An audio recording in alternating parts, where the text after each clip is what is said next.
नमस्कार विद्यार्थी व पालक मित्र, मी डॉक्टर सुनील राऊत, संचालक हायटेक एज्युकेशन बीड।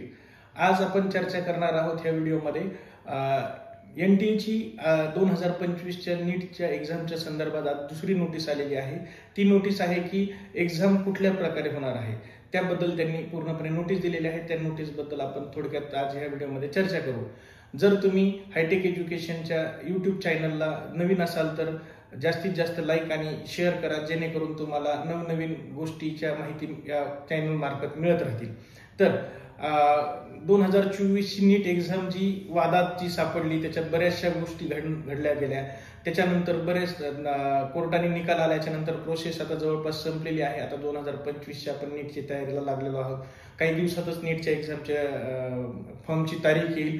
तारीख तर तशी त्यांनी मे मध्ये डिक्लेअर केलेली आहे।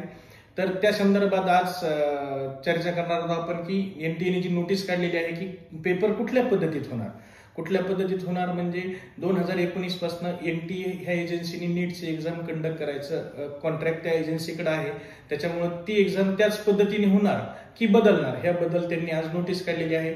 असं का त्यांनी नोटीस काढायची गरज पडली तर 2024 ची जी एक्झाम वादात सापडली होती त्यावेळेस भरपूर जणांचं असं कन्क्लुजन होतं की प्रत्येक आपापल्या पद्धतीने एक निकष लावत होते की एक्झाम ही जेई सारखी होईल का। जेई तर NTA एजन्सी जेईची एक्झाम 2 फेज मध्ये करायचे, फेज 1 फेज 2, तर त्या पद्धतीने होईल असा एक निकष लावला होता। कारण की नीटच्या एक्झामच्या वेळेस भरपूर असा गोंधळ निर्माण झाला त्यामुळे तर त्या गोष्टीवरती NTA ने आज पूर्णपणे विराम टाकलेला आहे। आज त्यांनी जी 16 जानेवारी 2025 रोजी त्यांच्या वेबसाईटवरती एक नोटीस काढलेली आहे। त्या नोटीसमध्ये त्यांनी पूर्णपणे क्लिअर केलेलं आहे की ही जी 2025 ची नीट यूजी एक्झाम आहे ही exam single day single shift pen paper ह्याच फॉर्मॅटमध्ये होणार। म्हणजे 2019 पासून NTA ज्या पद्धतीने एक्झाम घेत आले त्याप्रमाणे ह्याही वर्षी एक्झाम त्याच पद्धतीने होणार आहे।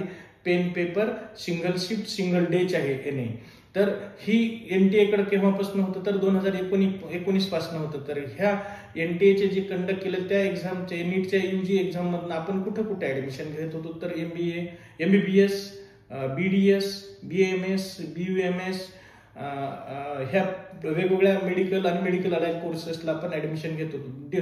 पण काही कोर्सेस असे आहेत की मागच्या 2 वर्षापासून जे की नीटच्या एक्झामच्या मार्कच्या नुसारच त्यांना ऍडमिशन घेता येते। जसं की फिजिओथेरपी हे 2 वर्षापूर्वी तुम्ही 12वीच्या बेसवर पण ऍडमिशन घेऊ शकत होता, पण मागच्या 2 वर्षापासून तुम्ही नीटच्या एक्झामच्या याच्यावरच घ्यायचं आहे।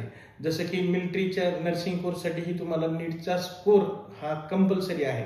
तर आजच्या ह्या व्हिडिओ बद्दल तुम्हाला जर माहिती आवडली असेल तर जास्तीत जास्त लाईक आणि शेअर करा आणि आमच्या चॅनलला सबस्क्राईब करा।